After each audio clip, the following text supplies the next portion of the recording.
Ipinahayag ng boxing legend na si Manny Pacquiao, 46 years old, ang kanyang pagbabalik sa ibabaw ng lona matapos ang 4 na taong pagre-retiro. Lalaban siya kontra sa mas batang WBC welterweight champion na si Mario Barrios sa July 19 sa MGM Grand, Las Vegas.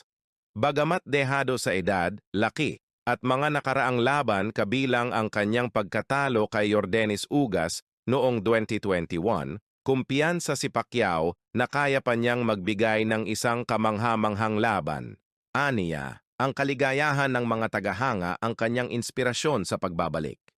Si Barrios ay 16 na taon ang mas bata at may tangkad na 6 na talampakan, habang si Pacquiao ay may record na 62 wins, 39 knockouts, 8 na talo, at 2 tabla. Sa tingin mo ba ay may tsansa pa si Manny Pacquiao na manalo laban kay Mario Barrios?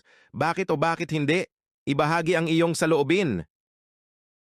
Salamat sa panonood. Huwag kalimutang i-like, i-share at mag-follow.